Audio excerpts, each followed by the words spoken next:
Buen día nuevamente para todos. ¿Cómo están? Qué privilegio para mí y mi familia poder compartir este tiempo con ustedes y ahora poder compartir la palabra de Dios. Qué gran privilegio que tenemos los hijos de Dios, ¿no? Poder venir a este lugar, reunirnos como iglesia para oír su voz. Amén. Segunda de Samuel, capítulo 7. Vamos a estar estudiando un poquito este pasaje. Segunda de Samuel, capítulo 7. El establecimiento del reino, del pacto davídico, ¿sí? Y ¿qué tenemos que saber aquí? Dios vino formando a este hombre David, ¿no? Y él ungió a través del profeta Samuel, y a partir de ese momento Dios lo llevó a David a la corte, ahí al palacio del rey Saúl. Y ustedes saben la historia, ¿no? Ahí David aprendió de parte de Dios, fue la escuela que Dios utilizó para formar a este hombre, a David. Y sabemos la historia que el rey Saúl desobedeció la voz del Señor, la palabra del Señor, y el Señor lo rechazó por la rebeldía de su corazón. Pero el Señor tenía preparado a este hombre, a David, ¿no? A este hombre, un pastor de ovejas, un hombre que sabía cuidar al rebaño, y Dios va a utilizar a este hombre para ser el pastor, el rey de Israel.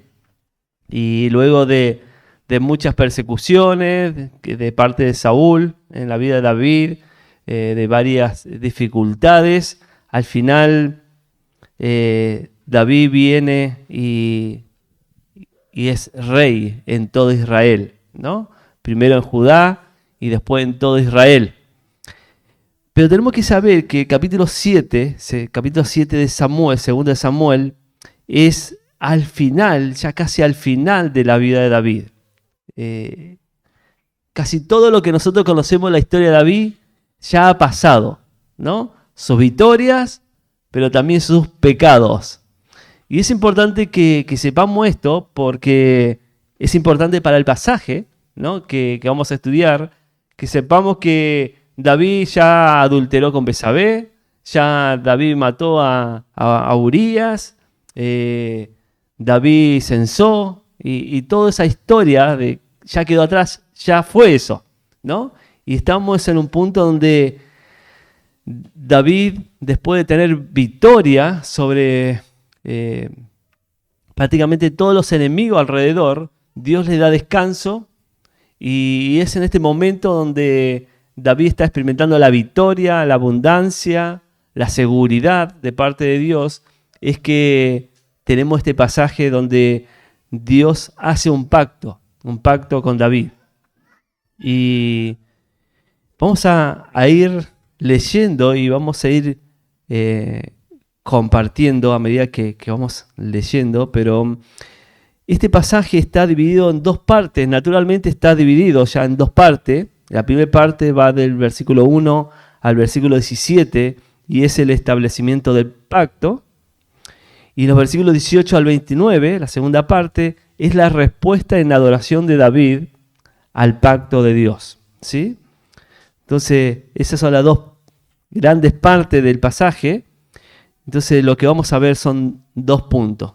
El primer punto es el pacto de David.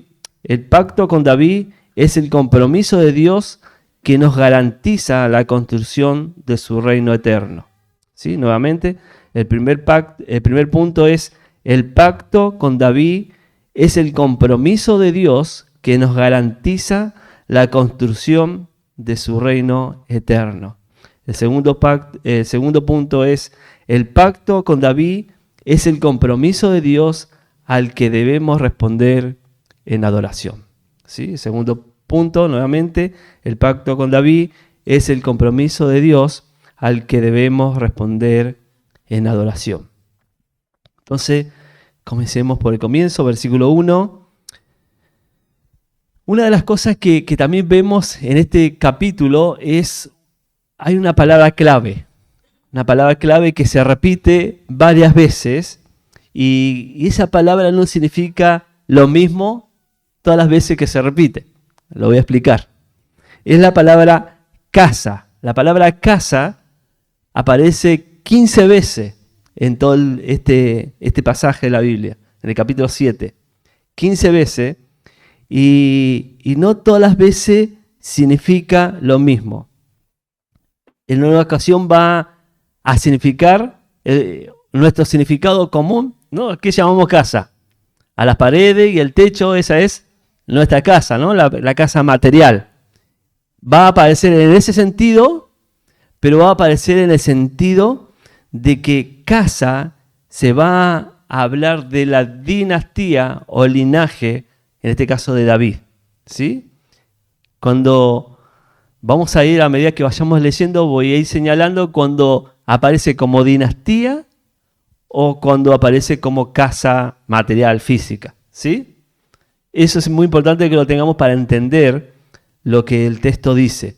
Entonces, 15 veces va a aparecer esta palabra clave, la palabra casa, y algunas veces va a significar un edificio físico y algunas veces va a significar dinastía.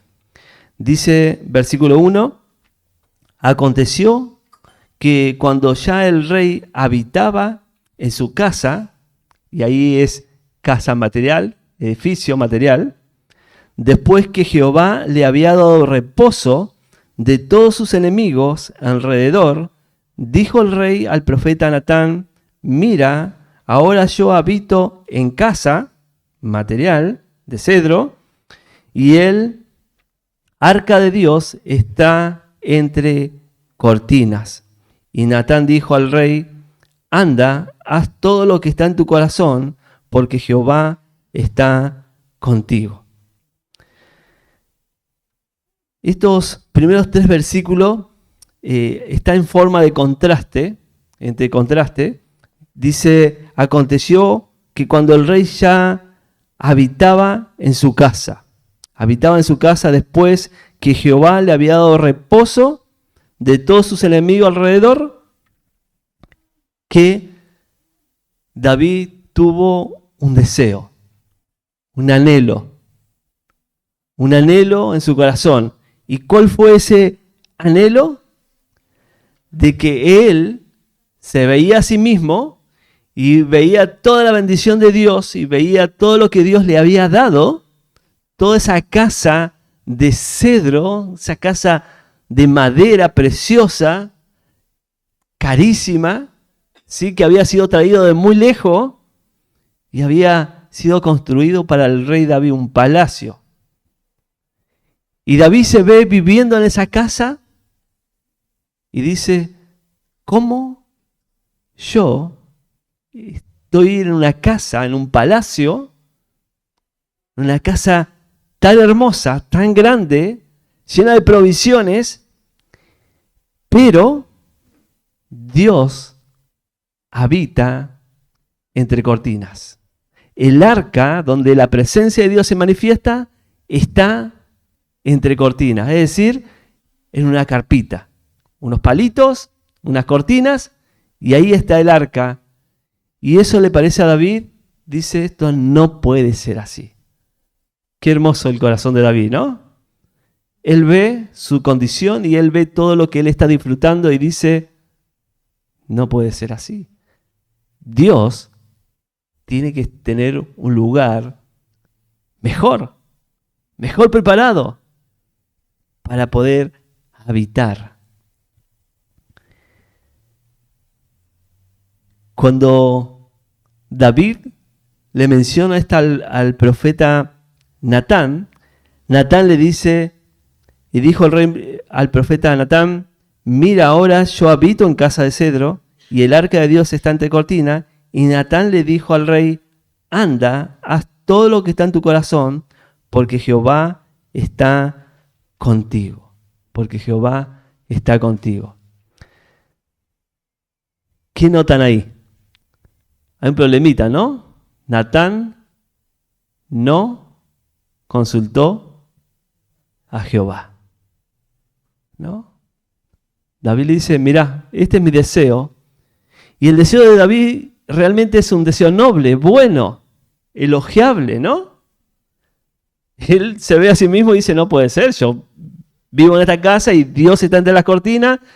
Esto tiene que ser bueno. Esto Dios lo va a bendecir. Dios quiere. Y a Natán le pareció lo mismo. Le dice, Natán ve a David, ve con este deseo de David y ve todo lo que Dios lo había bendecido y la seguridad que Dios le dio, porque él está en descanso, no hay enemigos.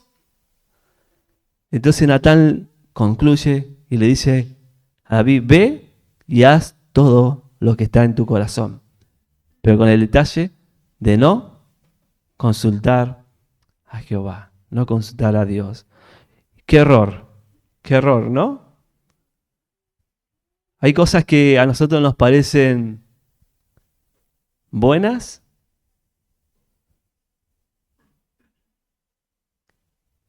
y queremos ir por eso que nos parece bueno, y ya nosotros no necesitamos ni siquiera consultar a Dios, ni pedir consejo, ni saber si es la voluntad de Dios, porque no todo lo que es bueno siempre es la voluntad de Dios, ¿no es cierto? Necesitamos consultar a Dios, buscar el consejo de Dios en todas las cosas. Y aquí tanto David, que está entusiasmado, como Natán, que no consulta a Dios, están errando porque ellos no están consultando a Dios para saber si esa es la voluntad de Dios. Si esa es la voluntad de Dios, que se haga.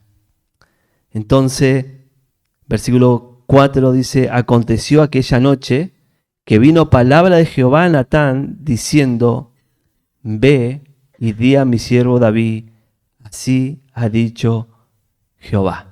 Así ha dicho Jehová. Ahora, el mensaje que el profeta Natán le lleva a David de parte de Jehová está dividido en 3 partes. Naturalmente, ahí lo van a ver. ¿Y cómo se divide? Versículo 5 tenemos esa frase, así ha dicho Jehová. Versículo 8, por la mitad dice, así ha dicho Jehová. Y versículo 11 al final dice, asimismo Jehová te hace saber. ¿Sí? Las 3 cosas que Dios quiere que David sepa. 3 cosas que Dios quiere que sepa. 3 cosas que Dios quiere que David entienda y que quiere que yo y vos entiendas. ¿Sí? Lo primero es, debemos entender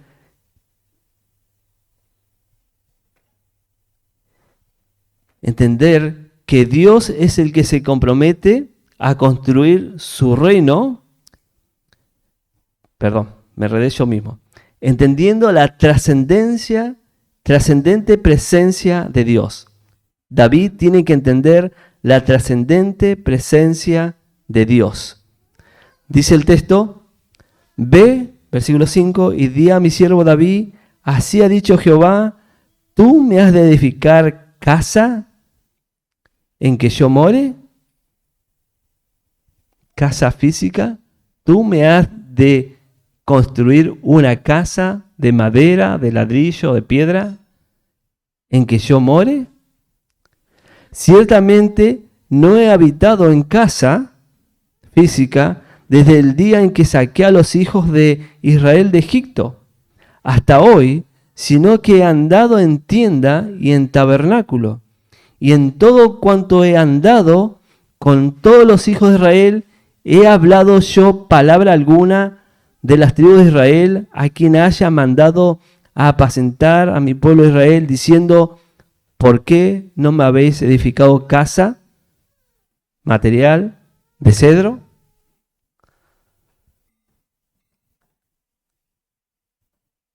Dios le dice, ciertamente no he habitado en casa. ¿Y por qué Dios no ha habitado en casa?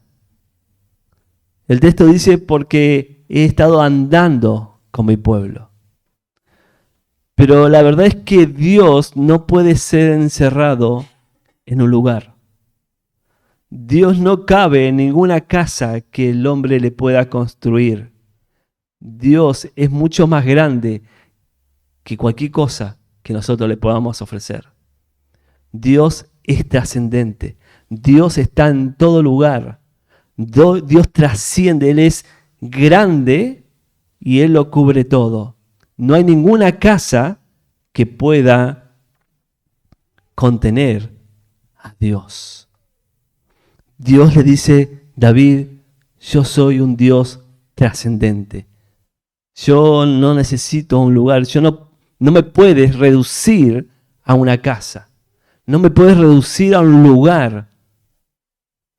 Pero en gracia, pero por la gracia y la misericordia de Dios, ese Dios trascendente, ese Dios que está en todo lugar, Él decidió venir a morar en medio de su pueblo.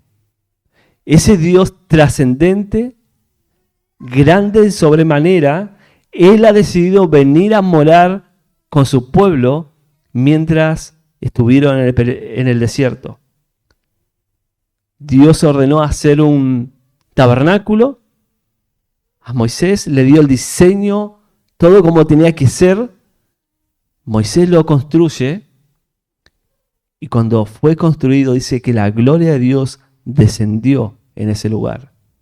Y a partir de ese momento, el Dios trascendente, el Dios de los cielos, el Dios que ni siquiera los cielos pueden contenerle, vino a morar en medio para habitar junto a su pueblo y andar junto a su pueblo en el desierto. Dios desde ese momento nunca abandonó a Israel. Siempre estuvo acompañando a su pueblo. Ciertamente no he habitado en casa desde el día en que saqué a los hijos de Israel de Egipto hasta hoy, sino que he andado en tienda, en tabernáculo. Dios le dice a David, yo soy un Dios trascendente, grande, inmenso.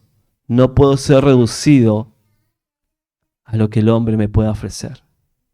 Así que ante la trascendencia de Dios, nosotros tenemos que pensar, ¿quién es nuestro Dios? El Dios de nuestra salvación. El Dios, el creador de todas las cosas. Él está sobre toda la creación. Él es tan grande que ni siquiera su propia creación lo puede contener. La creación es contenida por Él. El mundo, las galaxias, las estrellas, la luna, el sol, todo se mantiene en orden porque el Dios trascendente lo sostiene. Ese es el Dios de la creación. Él es el que creó y puso en orden el caos que había en Génesis capítulo 1. El Dios todopoderoso. El Dios que trasciende a todas las cosas y que no puede ser reducido. Así que la primera lección es, nuestro Dios es un Dios trascendente que no puede ser reducido a nosotros, a lo que nosotros lo imaginamos, a lo que nosotros queremos. Así que tenemos que meditar. Dios no puede ser reducido a mis pensamientos, a mis gustos, a mis preferencias. Él es mucho mayor de lo que puedo yo darle a Él. Pero a la vez es un Dios cercano, un Dios que quiere venir y morar con su pueblo, caminar junto a su pueblo, cuidar de su pueblo. Es un Dios cercano. Y en todo, en cuanto he andado con todos los hijos de Israel, ¿he hablado yo palabra alguna de las tribus de Israel a quien haya mandado a apacentar a mi pueblo Israel, diciendo, ¿por qué no me habéis edificado casa de cedro? Dios dice, yo no le he pedido a nadie. Ese no es mi voluntad.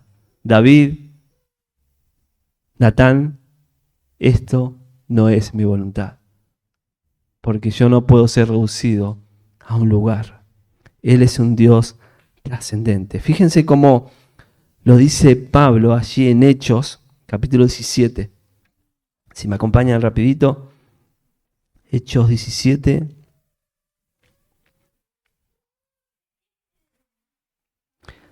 ...24... el Dios que hizo el mundo y todas las cosas que en él hay, siendo Señor del cielo y de la tierra, no habita en templo hecho por manos humanas. Dios no habita en templo hecho por mano humana. Ni es honrado por mano de hombre, como si necesitase algo, pues Él es quien da a todo vida y aliento todas las cosas. Ese es el Dios que servimos. Ese es el Dios de nuestra salvación. Un Dios que no puede ser reducido a un lugar. Fíjense en Primera de Reyes, capítulo 8.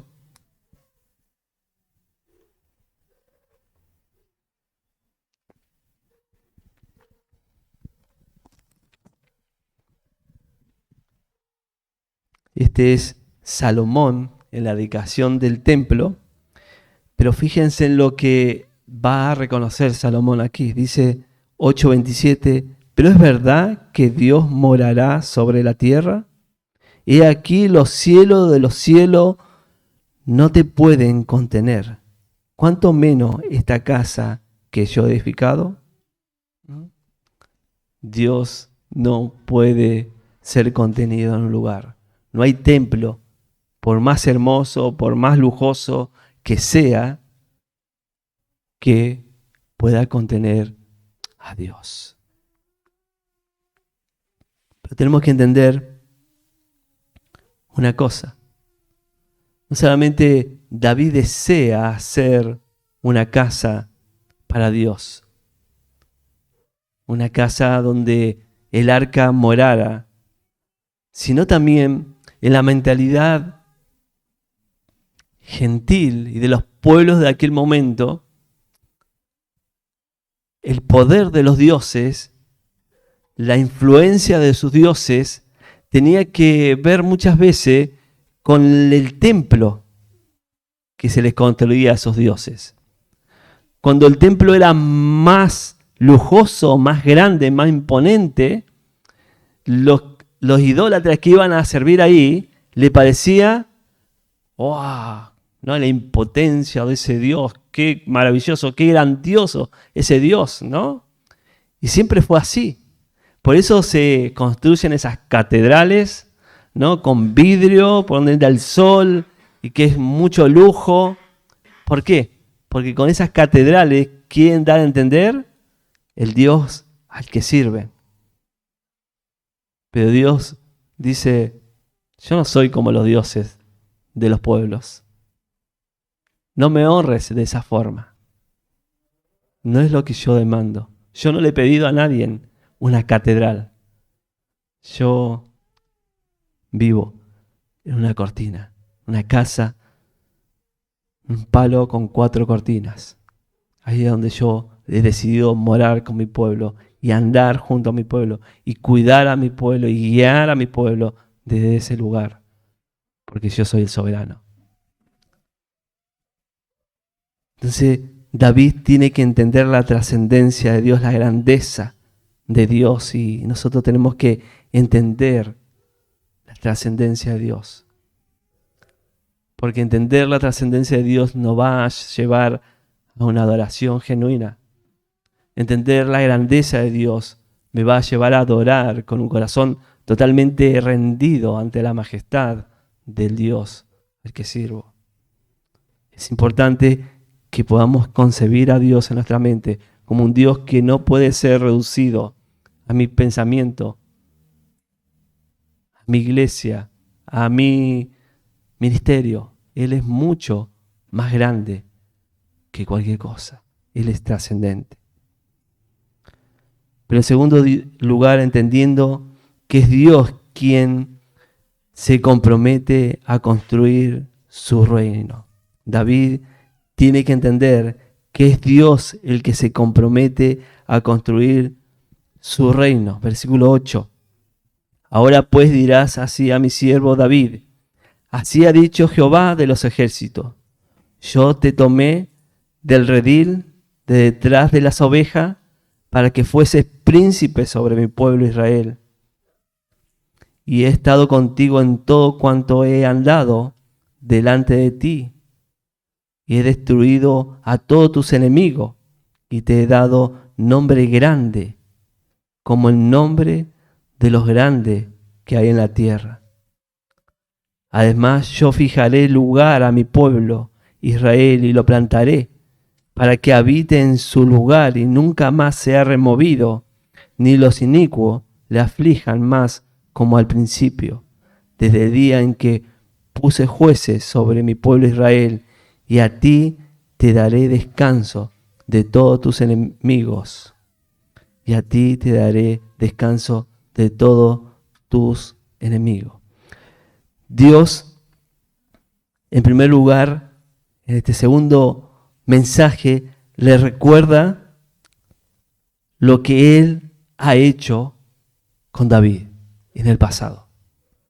Dios se propone meditar junto con David, decirle: David, debes recordar de dónde yo te tomé, de dónde tú estabas y cómo yo fui y te busqué. Fue mi voluntad, fui yo el que fui y te busqué y te tomé de detrás de las ovejas, con el propósito de que tú seas príncipe sobre mi pueblo Israel. Hermano, qué mensaje, ¿no? David pensando honrar a su Dios, a su forma, como él quiere. De esa forma tan genuina, pareciera, ¿no?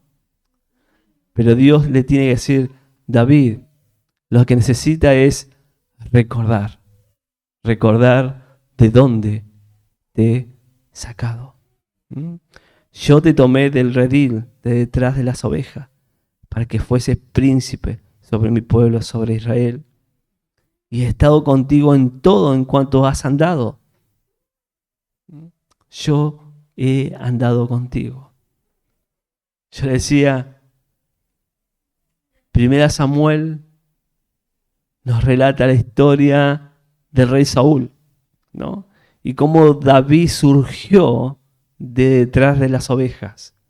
Pero no surgió porque él fue más valiente, porque él fue más inteligente. No estaba en David. Es que Dios lo escogió. Dios lo conocía, Él lo fue y lo buscó, siendo nada. Ni siquiera el padre pensaba que él podía ser el ungido a quien Dios estaba buscando para ungir. El padre trajo al mayor, ¿no? Al más grandote, al más alto, al más musculoso. Pero no, Dios le dice a Samuel: no mire la apariencia. Porque yo no miro lo que los hombres miran, yo miro el corazón. El hombre era David, aquel que estaba detrás de las ovejas. Dios le recuerda: David, fui yo quien te sacó de detrás de las ovejas. Y cuánto bien hace al alma recordar de dónde el Señor te sacó, de dónde el Señor te rescató, dónde estabas, cuál era tu condición, qué es lo que podías hacer. ¿Te das cuenta que es la gracia de Dios, la misericordia de Dios haberte sacado de ahí y darte propósito a tu vida? Es la gracia de Dios. Y Dios quiere recordarle a David: David, recuerda mi gracia, recuerda mi misericordia sobre tu vida. Fui yo. Yo soy el que estoy construyendo un reino, no eres tú. Es mi mano, es mi sabiduría, es mi soberanía la que está construyendo un reino y no eres tú. Tú eres solamente una herramienta en mis manos.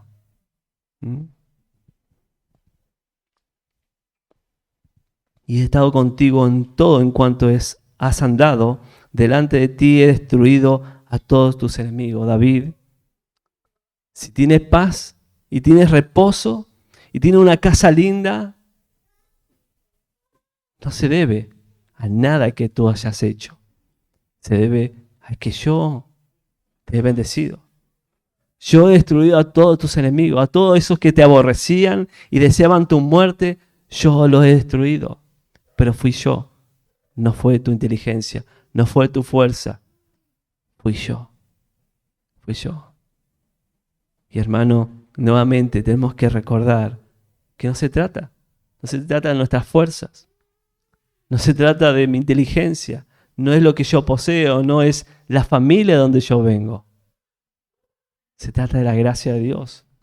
Se trata de la misericordia de Dios, trayéndonos y dándonos. Si tenemos victoria, es la gracia de Dios. Si tenemos victoria en las áreas de la vida, esa es la gracia de Dios, hermano.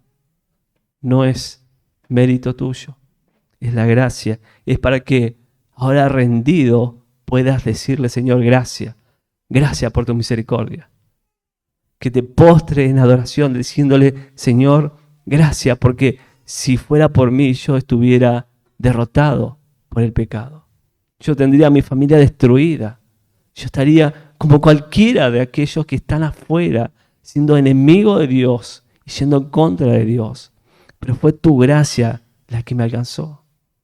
Tu misericordia. El reconocimiento de que es la obra de Dios. Es la obra de Dios. Pero no solamente les recuerda lo que Dios ha hecho en el pasado, sino que sigue siendo lo que Él está haciendo en el presente, dándole reposo, dándole victoria, pero también lo que Él va a hacer en un futuro. Dice, además yo fijaré lugar a mi pueblo Israel y lo plantaré para que habite en su lugar y nunca más sea removido, ni los inicuos le aflijan más, como al principio, desde el día en que puse jueces sobre mi pueblo Israel, y a ti te daré descanso de todos tus enemigos. Porque David hasta este momento dice que él estaba en descanso, y ese descanso se relaciona con que no había conflictos de guerra. Era el descanso de la seguridad que Dios le daba al haber vencido a todos los enemigos. Pero aún quedaban enemigos, ¿no? El pasaje que sigue delante nos cuenta de más batallas. Y Dios le dice a David, quédate tranquilo. Yo te voy a dar victoria sobre todos. Todos los que procuran destruirte, en realidad procuran ir en contra mío, en contra de mi reino. Y yo te voy a dar victoria. Yo voy a hacer eso. Y recordar, hermanos, recordar que no se trata de nosotros. Se trata de Dios. De Dios. Se trata de Dios. El tercer punto. Versículo 11 al final dice, y asimismo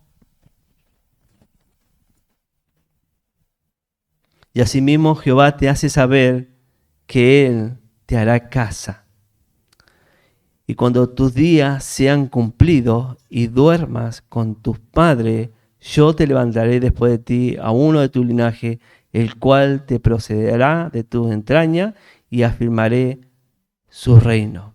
Ahora el mensaje del Señor a David es en cuanto al futuro. Le ha hablado de su pasado, de su presente, y ahora le habla de su futuro. ¿Qué va a ser de su casa, de su linaje? ¿Qué va a ser cuando Él se muera de su trono, de su reino? Dios le dice, David, cuando tus días se cumplan, es decir, cuando mueras y ya no estés más acá en este mundo, cuando ya desaparezca y te vayas, ¿qué va a hacer? Yo levantaré, y me encanta, ¿no? Porque Dios dice bien visible ahí diciendo, yo, David, no se trata de lo que vos hagas, no se trata de tu genialidad, de tu sabiduría, soy yo, David. Yo levantaré después de ti a uno de tu linaje, el cual procederá de tus entrañas y afirmaré su reino. Es decir, Dios le está diciendo a David, David, un hijo tuyo, un hijo propio tuyo, de tus entrañas, voy a levantar como rey y lo voy a establecer, afirmar su reino, y él edificará casa a mi nombre, lo que David quería hacer, lo que David, el templo que David quería hacerle para Dios, dice, lo va a hacer tu hijo, a este que yo voy a levantar. Él edificará casa a mi nombre y yo afirmaré para siempre el trono de su reino. Qué tremenda promesa, ¿no? Dios diciéndole a David, David, yo voy a afirmar tu reino, yo voy a edificar tu casa, yo voy a hacer de tu trono un trono para siempre, seguro, firme. Qué grandioso nuestro Dios. Cuando Dios dice que va a hacer algo, nosotros podemos descansar que Él lo va a hacer. Podemos descansar con toda certeza. Cuando Dios dice, lo voy a hacer, no tiene que haber ninguna duda de que lo que Él dice que va a hacer, va a ser. ¿Por qué? Porque Él es el Dios todopoderoso. Porque Él es el Dios trascendente. Él es el Dios, el dueño de la historia. Él es el Dios que está detrás de cada uno y mueve el hilo de la historia. Mueve el hilo de la historia. Y Él tiene el poder para decir, David, yo te prometo que después de vos le voy a levantar un linaje de vos.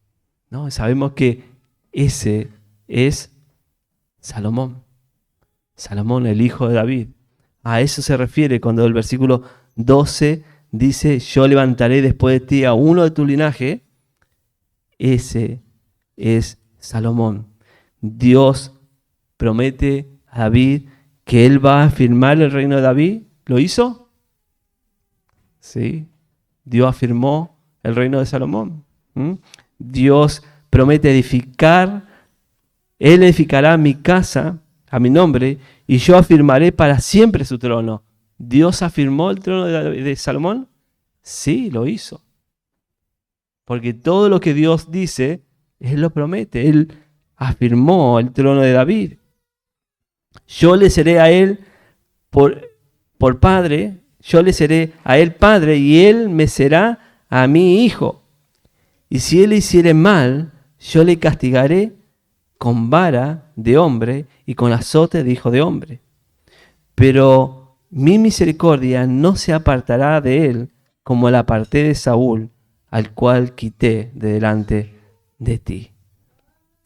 Qué hermoso. Dios le dice a David, David, puedes descansar, ya estás anciano, pronto va a llegar el día en que pases a estar con tus padres, es decir, te mueras, así que puedes descansar en la promesa de Dios. Que el reino no te traiga preocupaciones, ansiedades. Yo vengo aquí para asegurar que tu reino va a ser afirmado, porque yo lo voy a hacer. Porque yo voy a afirmar su trono. Yo voy a proveer el rey y lo afirmaré. Yo lo voy a hacer. Pero también Dios le dice, a ese rey, tu hijo, al que yo afirmaré, dice, yo le seré a él padre. ¿No? Le habla de una relación paterna, va a tener una relación paterna con el hijo de David. Y él me será hijo. Y si él hiciere mal, yo le castigaré con vara de hombre y con azote de hijo de hombre. Es decir, yo le disciplinaré como padre. Yo voy a disciplinar cuando él cometa pecado, cuando él se desvíe, porque yo tengo una relación ¿no? Con él, de padre a hijo, yo lo voy a disciplinar y yo fielmente lo voy a disciplinar, ¿no? Lo que falta muchas veces en los hijos, disciplina. Pero Dios, que es perfecto en santidad, es perfecto, Él dice, voy a disciplinar y lo hace. Y nosotros conocemos la historia, Dios disciplinó a su hijo cuando él se desvió, porque Salomón tuvo un reino próspero, Dios afirmó su reino, le dio mucha riqueza y sabiduría, y él honró al Señor y vivió para el Señor, y puso en el nombre de Dios en alto. Pero llegó un momento de su vida que su corazón se desvió y pecó. Y fue y tomó mujeres extranjeras que hicieron desviar el corazón del rey a la idolatría. Y Dios trató con Salomón, lo disciplinó. Pero Dios está haciendo fielmente todo lo que Él dijo hacer con el hijo de David. ¿Dónde está el pacto? ¿No? Está linda la historia, todo lo que vamos viendo aquí, pero ¿dónde está el pacto? ¿No?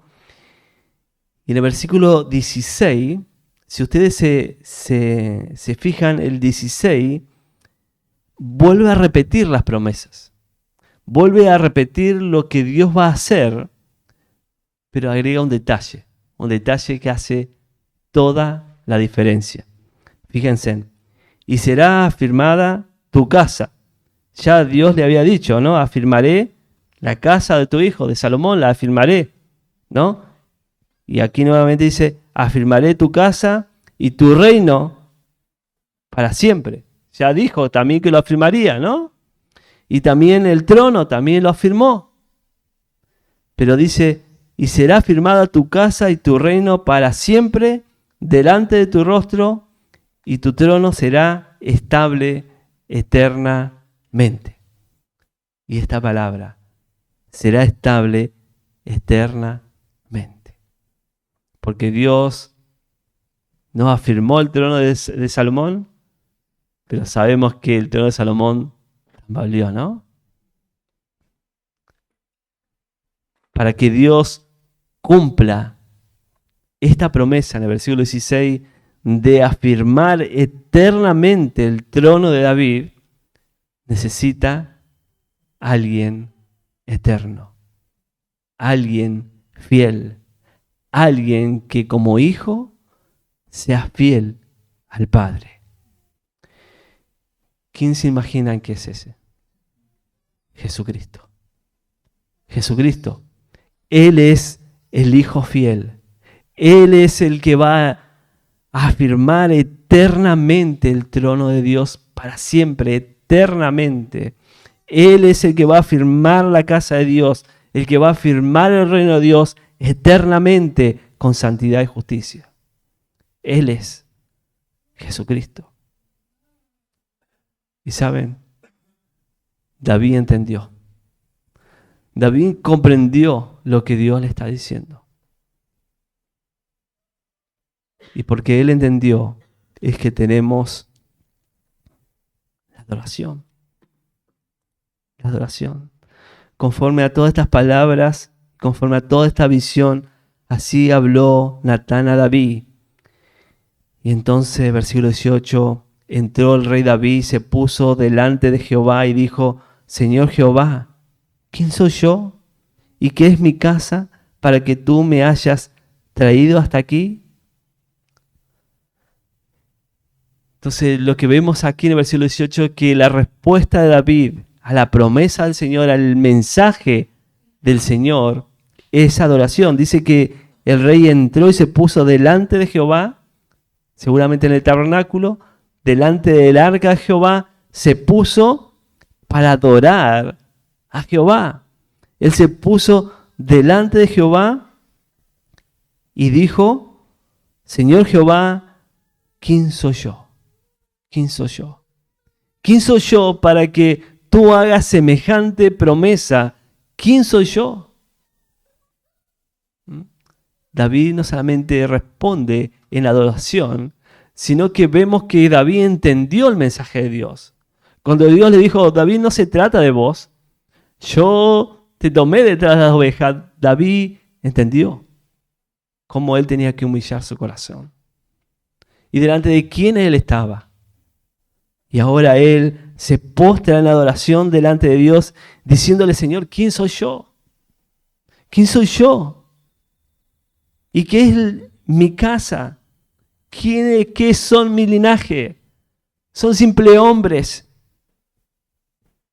Para que tú me hayas traído hasta aquí. Y aún te ha parecido poco esto, Señor Jehová, pues también has hablado de la casa de tu siervo en lo porvenir. Señor, si esto ya era grande, también tú has añadido promesas en lo porvenir. Señor, ¿quién soy yo para merecer? Para merecer que tú me hables, que tú me corrijas. ¿Quién soy yo? La respuesta de David, entonces, adora por el favor de Dios. David adora por el favor de Dios. Él dice, Señor, ¿quién soy yo? Es evidente que todo lo que tú me has dado y todo lo que has hecho conmigo es tu gracia, Señor. David está adorando porque la gracia de Dios ha sido grande con él. Él reconoce que es la misericordia, la fidelidad de Dios trayéndole hasta este lugar. Él adora a Dios porque Dios es un Dios grande de gracia y misericordia. Él es un Dios bueno. Adora a Dios por la gracia que ha manifestado en su vida. Y aún te ha parecido poco esto, Señor Jehová, pues también has hablado de la casa de tu siervo en lo porvenir. Él se llama a sí mismo siervo, literalmente esclavo de Dios. Él ve y comprende la majestad de ese Dios, la grandeza de ese Dios, y dice, yo soy simplemente un esclavo delante de Él. Yo no tengo ningún derecho, no puedo reclamar nada. Estoy aquí para obedecer. Él se ve a sí mismo como un esclavo que ha recibido el favor de Dios, la gracia de Dios hacia su vida, y Él lo reconoce. Y dice, pues también has hablado de la casa de tu siervo en lo porvenir, y es así como procede el hombre, Señor Jehová. Luego voy a volver a esta última parte del versículo 19, pero seguimos. En segundo lugar, David adora a Dios porque Dios es un Dios soberano. Fíjense en versículo 20. ¿Y qué más puede añadir David hablando contigo? Pues tú conoces a tu siervo, Señor Jehová, todas estas grandezas que has hecho por tu palabra y conforme a tu corazón, haciéndolas saber a tu siervo. Él adora a Dios por la soberanía de Dios. Porque Él reconoce, dice, toda esta grandeza has hecho por tu palabra y conforme a tu corazón. Es decir, Señor, todo esto que hiciste con mi vida, sacándome detrás de las ovejas y trayéndome al palacio y dándome victoria y guardándome de todos los peligros y entregando a esta nación tan grande para que yo pastoree esta nación y sea rey sobre esta nación, todo se debe a tu soberanía. Porque esto estaba en tu corazón. Esto es lo que tú has pensado para conmigo. Señor, todo esto sucedió porque es tu designio. Son tus pensamientos. Yo no busqué esto, yo soy solamente favorecido de todo lo que tú has pensado, todo lo que había en tu corazón para conmigo. Es tu gracia, es tu soberanía. Él adora a Dios porque es un Dios soberano. Todas estas grandezas ha hecho por tu palabra. Él reconoce el poder de la palabra de Dios. El poder de la palabra de Dios conforme a tu corazón, haciéndole saber a tu siervo. ¿Y qué más podría yo añadir? David hablando contigo, pues tú conoces. Él es un Dios que conoce. Pues tú conoces a tu siervo. Él conoce todo. Porque Él es soberano. Porque Él es eterno. Porque Él es sabio. Porque Él es el Dios de los cielos. El Dios de nuestra salvación. Qué adoración, ¿no? David entendió delante de quién estaba, quién le hablaba, quién es el que envió el mensaje. Él reconoce que es Jehová Dios, el Dios soberano, el Dios de toda gracia, el Dios fiel, que hace lo que Él quiere. Pero en tercer lugar, adora a Dios que se ha engrandecido. Adora al Dios que se ha engrandecido en su vida. Adora a Dios que se ha engrandecido en su vida. Dice el versículo 22, por tanto tú te has engrandecido. Por tanto tú te has engrandecido, Jehová Dios, por cuanto no hay como tú, no hay Dios fuera de ti, conforme a todo lo que hemos oído con nuestros oídos. Qué forma de reconocer, ¿no? De alabar y reconocer la grandeza de Dios. David dice, Señor, tú te has engrandecido. ¿Cuánto queremos que Dios sea engrandecido en nuestras vidas? Es decir, ¿cuánto queremos que Dios sea glorificado en nuestras vidas? Bueno, David aquí nos muestra el modelo a seguir. Reconoce quién eres, reconoce quién es Dios, su grandeza, su majestad, su soberanía, su bondad, su misericordia. Conoce a Dios y reconoce a Dios en tu vida. Reconoce quién eres, de dónde el Señor te sacó. Y reconoce lo que Dios está haciendo y lo que Él va a hacer con tu vida. Él es un Dios sin límites. Adora a Dios. Vive para Él. Obedece a Dios. Por tanto, tú te has engrandecido, Jehová Dios, por cuanto no hay Dios como tú. Tú eres único. No hay fuera de ti otro Dios que se asemeje a tu grandeza. Solo tú eres Dios. Y todo eso conforme a todo lo que hemos oído con nuestros oídos. Es decir, David era alguien que conocía, porque había aplicado su oído a conocer a Dios. No solamente por lo que Dios había hecho en su vida, sino por lo que él había oído del testimonio de Dios, cómo este Dios había creado todas las cosas en 6 días, cómo Dios sostiene su creación, cómo Dios creó un pueblo a partir de unos ancianos, de Abraham y Sara, cómo Dios está construyendo su reino. David oyó y su conclusión es: Él es Dios soberano. Él es el Dios que hace todas las cosas conforme a su propio corazón. ¿Y quién, como tu pueblo, como Israel, nación singular en la tierra? No por sí mismo. No, Israel no tenía nada en especial en sí mismo. Si Israel es una nación singular sobre la tierra, es porque es la nación que Dios ha escogido para favorecerle. La razón está en Dios, no en la nación. La razón está en Él, porque fue Dios para rescatarlo por pueblo suyo. Esa es la razón. Cuando Israel estaba en la cautividad, Dios fue y lo rescató, lo libró de la mano del faraón, lo sacó de Egipto con mano fuerte, Lo hizo pasar por el mar Rojo y lo sostuvo en el desierto 40 años, afligiéndole y enseñándole. Ese es el Dios soberano. Esta nación es diferente, es singular por el Dios que tiene.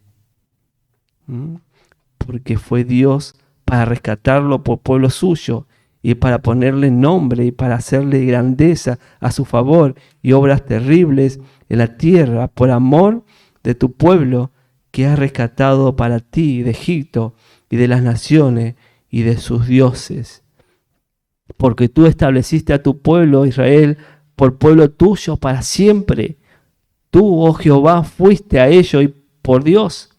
Ahora pues Jehová, confirma para siempre la palabra que has hablado sobre tu siervo y sobre tu casa, y haz conforme a lo que has dicho. ¿No? La adoración de David. David está adorando y está hablando con Dios. Le está diciendo, Señor, ahora, Señor, confirma para siempre tu palabra, porque tú eres un Dios fiel. Él reconoce y dice, tú has prometido semejante promesa de traer un Salvador, de traer un Redentor en el futuro. Señor, cúmplela. Cúmplela porque tú eres fiel. Tu palabra es fiel. Tú no mientes. Que sea engrandecido tu nombre para siempre. Y se diga, Jehová de los ejércitos es Dios sobre Israel. Y que la casa de tu siervo David sea firme delante de ti. Porque tú, Jehová de los ejércitos, Dios de Israel, revelaste al oído de tu siervo, diciendo, yo te edificaré casa. Por esto tu siervo ha hallado en su corazón valor para hacer delante de ti esta súplica. Es decir, David le dice, Señor, cumple tu palabra. Y ese valor para decirle, Señor, cumple tu palabra, es porque Él ha oído la palabra de Dios. Tú lo has prometido. Y si tú prometes, tú eres un Dios fiel. Señor, hazlo, hazlo. Ahora pues, Jehová, Dios, tú eres Dios y tus palabras son verdad. En eso descansa la adoración de David. Diciendo, Señor, tú eres un Dios fiel. Y tus palabras son fieles porque proceden de ti. No fallan, son seguras. Tú has prometido levantar un Redentor y tú lo harás. Tú lo harás. Porque tú eres un Dios que no miente. Tus palabras son verdad y tú has prometido este bien a tu siervo. Ten ahora bien bendecir la casa de tu siervo para que permanezca perpetuamente delante de ti. Porque tú, Jehová, Dios, lo has dicho, y con tu bendición será bendita la casa de tu siervo para siempre. Hermoso, hermoso. Vemos la confianza de David. Vemos cómo David conoce a Dios, cómo tiene esa relación con Dios de confianza, ¿no? Hermano, ¿cómo es tu adoración? ¿Cómo es tu adoración? ¿Qué adoras de Dios?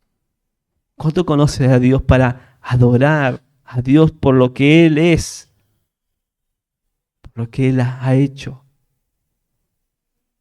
Hermano, indaguemos en la palabra de Dios. Pasemos tiempo estudiando y leyendo y comprendiendo la grandeza de nuestro Dios. Para decirle, Señor, gracias. Gracias por salvarme. Gracias por alcanzarme de mis pecados y salvarme y darme libertad de la esclavitud del pecado. Gracias, Señor. Gracias porque tú eres un Dios fiel, que has comenzado una buena obra y la vas a consumar hasta el día que tú vengas a buscarnos. Él es fiel. Que puedas adorar a Dios con la palabra de Dios, con esa palabra que es fiel. No te vas a equivocar cuando adores con la palabra de Dios, del Dios fiel.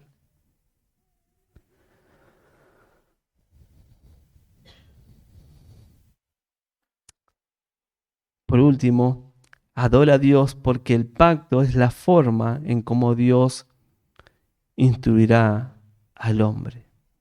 Por último, adora a Dios porque el pacto es la forma en cómo Dios instruirá al hombre. Quería poder repasar todo este pasaje con ustedes, tan precioso, pero decir algo más sobre los pactos. Los pactos, ¿qué son los pactos? Los pactos son la forma en que Dios ha organizado el plan de redención en la historia.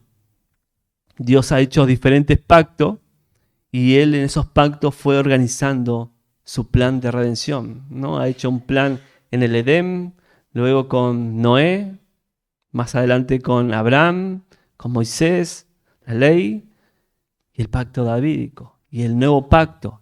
En el nuevo pacto se cumplen todos los pactos. Dios fielmente cumple todas sus promesas, trayendo a Jesucristo. Él es el Hijo fiel de Dios que afirmará para siempre su reino, que para siempre su trono será afirmado eternamente. Es Jesucristo. ¿Y cómo lo hace?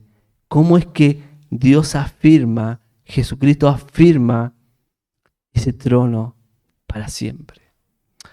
Primero quiero que vayamos a Isaías. Isaías hace mención de este pacto y hace una invitación. Isaías 55.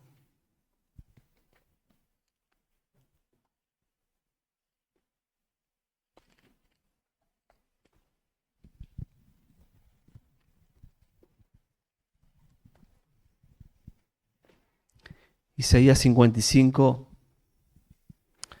dice así: a todos los sedientos, venid a las aguas. A los que no tienen dinero, venid y comprad y comed. Venid y comprad sin dinero y sin precio vino y leche. ¿Por qué gastáis el dinero en lo que no es pan y vuestro trabajo en lo que no sacia? Oídme atentamente y comed del bien, y se deleitará vuestras almas con grosura. Inclinad vuestro oído y venid a mí, y oíd y vivirá vuestras almas, y haré con vosotros pacto eterno, la misericordia firme a David. Dios hace esta invitación a los pecadores, no solo a Israel, a los pueblos. Vengan a mí, venid a mí, venid a las aguas, a los sedientos, vengan y beban, vengan a mí y comed pan, comed gratuitamente, es decir, coman por gracia. Dios ofrece gracia a los pecadores y le dice: venid, comed pan gratuito. ¿No es cierto que el pan no es gratuito, no? Nadie va a una panadería y le dice: dame 1 kilo de pan, pero no tengo plata. Te van a decir: bueno, si no tenés plata, anda a otro lugar. Acá no. Pero Dios ofrece pan gratuito, sin dinero, sin precio. Vino y leche, vengan y sean sustentados. Vengan y sean sustentados gratuitamente. Dice el 3, inclinad vuestro oído y venid a mí y oíd. Hay ciertas cosas.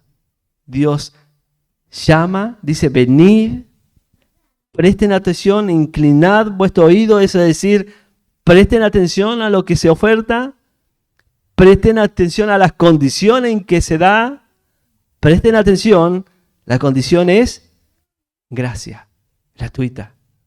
Gracia gratuita. Inclinad vuestro oído y venid a mí y oíd atentamente y vivirá vuestra alma y haré con vosotros pacto eterno, las misericordias fieles de David.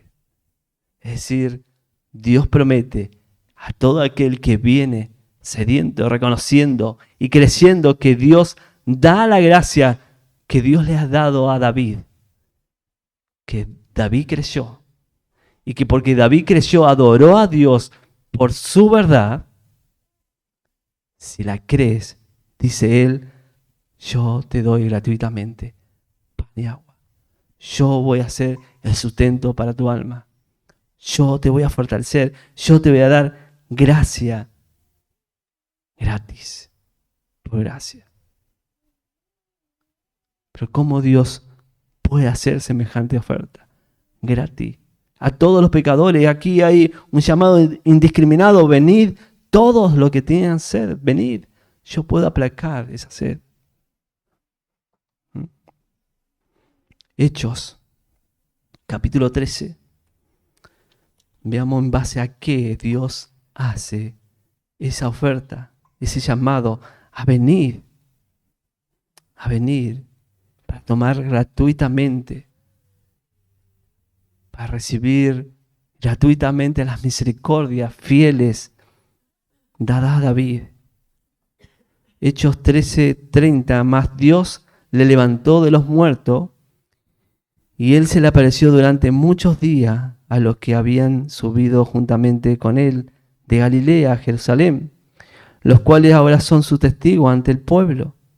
Y nosotros también os anunciamos el evangelio de aquella promesa hecha a nuestros padres, la cual Dios ha cumplido a sus hijos de ellos y a nosotros, resucitando a Jesús, como está escrito también en el Salmo 2, mi hijo eres tú, yo te he engendrado hoy.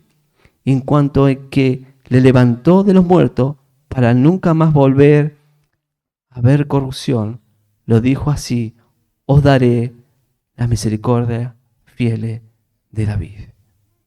Dios da la misericordia fiel de David en base a la resurrección de Cristo, porque Él ya la pagó. Son gratuitas, porque Cristo murió, porque Él pagó el precio. Él da gratuitamente salvación. Él da gratuitamente la plenitud de la vida eterna, que solamente Dios puede dar. Y lo hace en virtud a la resurrección de Cristo. Porque Él resucitó, ahora el caudal de gracia es gratuito para todos los que vienen reconociendo su necesidad. Y eso en base a las promesas fieles hechas a David. ¿Qué más decir? Si estás allí y estás con tu alma sedienta, si hay hambre de justicia, tienes necesidad de Cristo, ven, Él te llama, ven, toma, gratuitamente. No un poquito, Él quiere saciarte para siempre. Él quiere ser tu Dios, tu sustentador. Él lo hace, Él es el Dios fiel. Y si lo tienes, entonces adora a Dios. Vive para Él, obedece a Él. Vive para Él. Reconoce a Dios. Haz que Dios sea engrandecido en tu vida. Haz que muchos vean que Dios es engrandecido en tu vida. Amén. Señor, queremos darte gracias. Gracias por tu palabra. Gracias, Señor, por tu infinita gracia, tu misericordia. Gracias, Señor, porque tú, Señor, has escogido para esta salvación tan preciosa, gratuita, inmensa, Señor. Aún siendo nosotros enemigos tuyos, Señor, tu gracia nos alcanzó.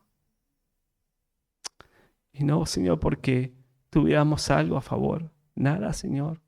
Siendo enemigos, despreciables. Tu gracia nos favoreció con misericordia, con salvación, con perdón. Señor, hoy queremos darte gracias, Señor. Ayúdanos a serte fieles.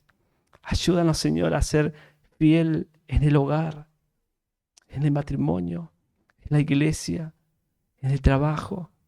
Señor, ayúdanos a engrandecer tu nombre, que tú seas engrandecido en el lugar, Señor, que tú nos tengas. Señor, ayúdanos a vivir solo para ti, solamente para ti, Señor. Señor, ayúdanos a despojarnos de esos pecados, Señor, que nos asedian, que no nos permiten, Señor, adorarte, Señor, verdaderamente. Que, Señor, oscurece nuestra visión de tu grandeza, de quién tú eres, para que nosotros podamos disfrutar y adorarte y adorar a un Dios grande, un Dios grandioso, soberano, majestuoso. Y, Señor, que nosotros podamos disfrutar para siempre, poder disfrutar de ti y solamente de ti. En Cristo Jesús. Amén. Amén.